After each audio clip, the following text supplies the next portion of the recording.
você nunca terá uma segunda chance de causar uma primeira boa impressão. E eu pergunto, você valoriza o seu trabalho? E eles dividiram os estudantes em 3 grupos. Um grupo estava lá com o revólver dando tiro. O outro grupo estava lá mirando com a mão, imaginando que estava dando tiro. E o outro grupo ficava lá conversando fiado. 6 semanas depois,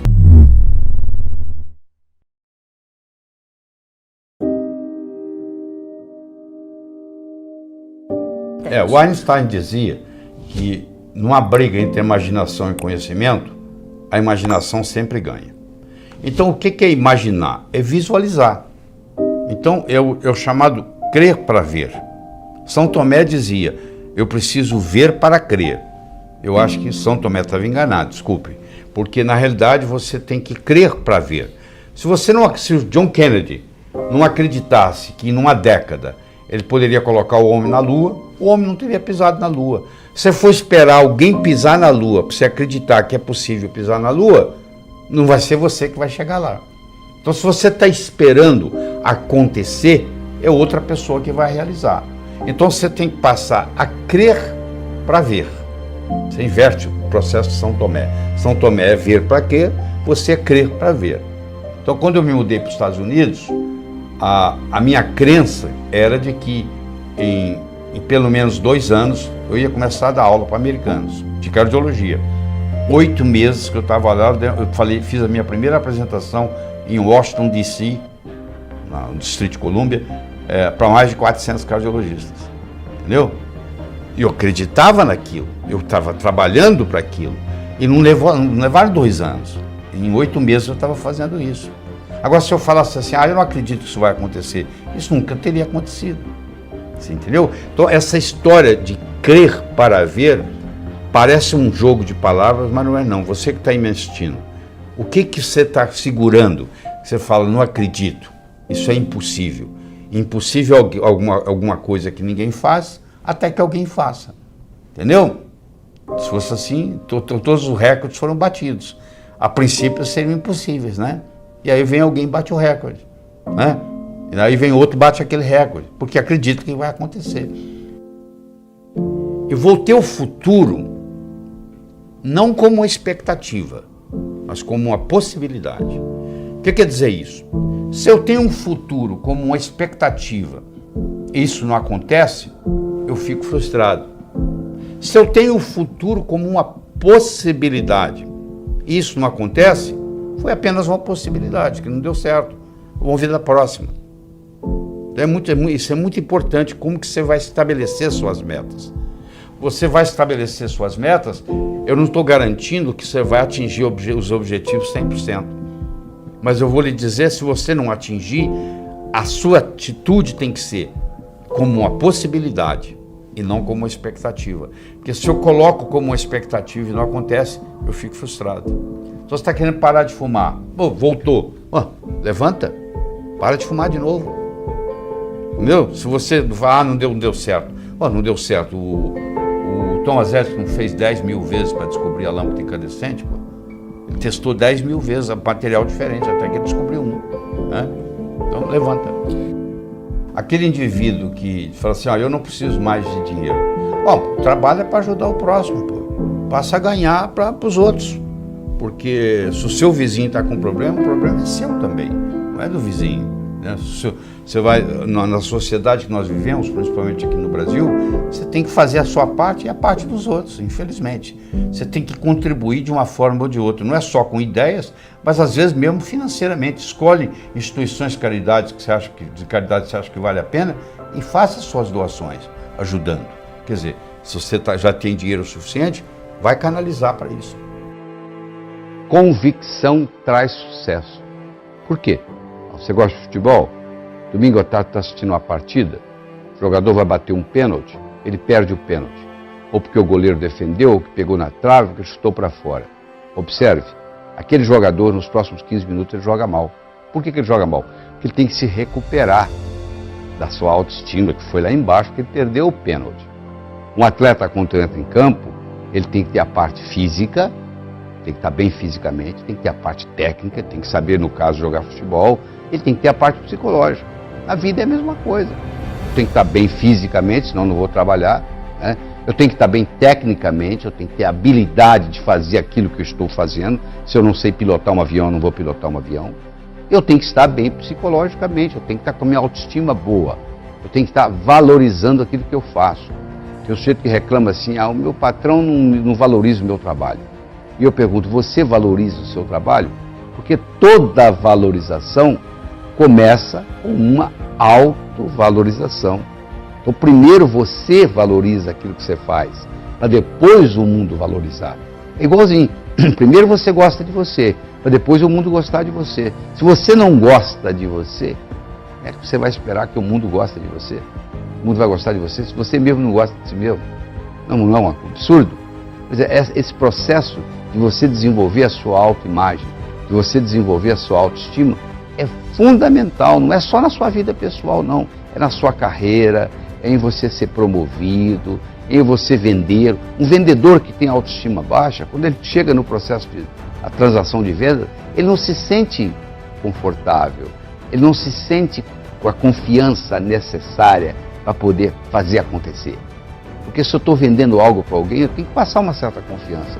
Se eu não tenho confiança no que eu estou vendendo, se eu não tenho confiança em mim mesmo, como é que o cara vai comprar alguma coisa na minha mão? Para valorizar a vida dele, se eu não consigo valorizar a minha. Então esse componente ele não é muito discutido, ele não é muito trabalhado nas empresas.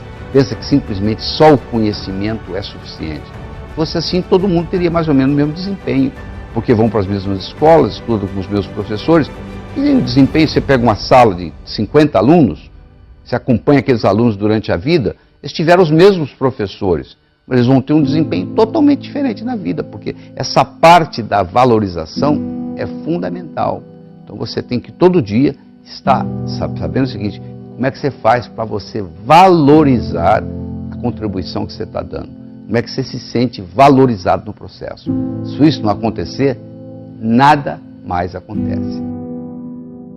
E você nunca terá uma segunda chance de causar uma primeira boa impressão. Se você, nos primeiros 3 minutos, se a pessoa não lhe agradar, ela pode fazer o que ela quiser, ela não vai te agradar mais tarde. Você já determinou que ela não é uma pessoa boa para você. Então você tem que tomar muito cuidado quando você vai numa reunião de negócio, por exemplo, onde você vai conhecer a pessoa pela primeira vez. Cuidado que você fala, porque aquilo que você falou não dá para voltar não. Enquanto você não falou nada, ninguém sabe se você é inteligente ou deixa de ser. No momento que você falou besteira, eles têm certeza que você não é. Então, pronto, às vezes você é um cara inteligente, mas fez uma bobagem, falou uma bobagem.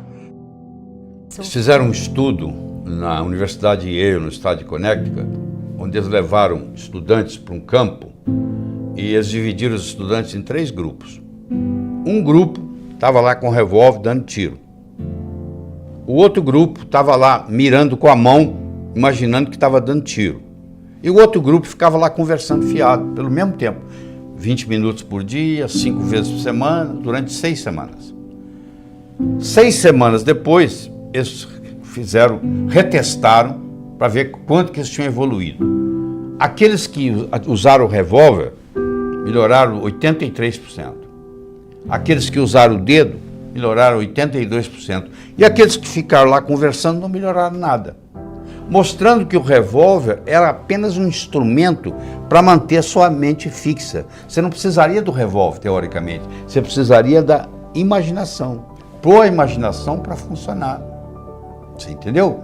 Mas isso não se aplica só lá. Aplica em tudo na vida. Você vai fazer vestibular, você tem que imaginar que você está lá fazendo a prova e indo bem. Porque senão, se você não fizer isso, você chega lá no dia e se amarela.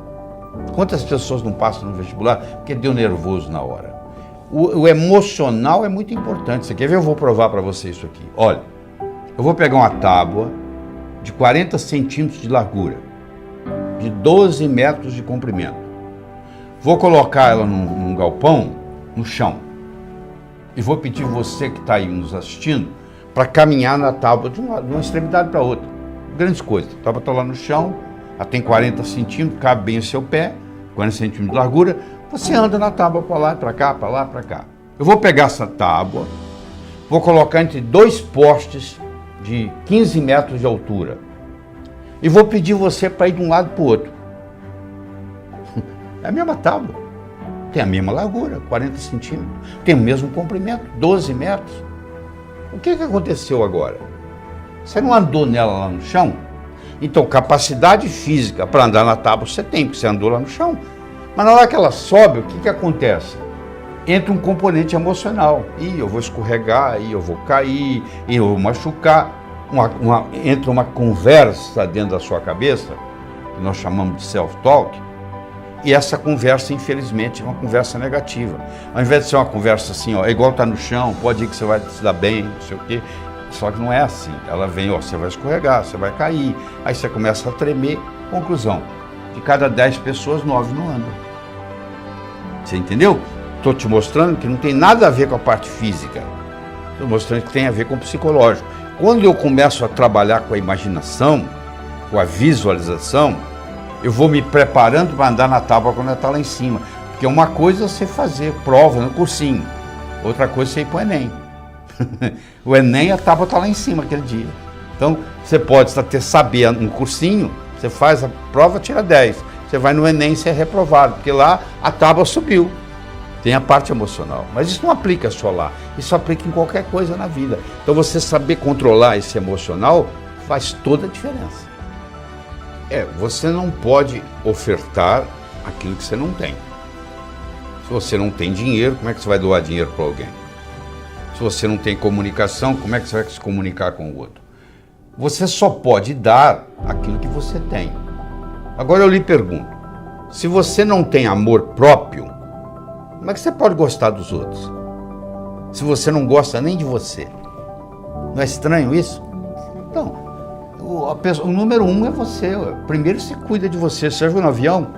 Lá vem a aeromoça lá e fala assim, ó, se por um acaso cair a concentração de oxigênio na cabine, vai cair uma máscara. Se você está com a criança, você faz o seguinte, você primeiro põe em você, para depois cuidar da criança. Ou seja, let me be a better me for me, and I'll be a better me for you. Deixa eu ser uma pessoa melhor para mim, eu serei uma pessoa melhor para você. Você entendeu? Então, eu só posso dar para você amor se eu tiver amor próprio. Então, eu tenho que aprender a gostar de mim mesmo. Porque é interessante, se eu gosto de mim mesmo, eu nunca vou me sentir sozinho. Eu tenho eu como companhia. Se eu gosto de mim, eu vou querer ficar comigo.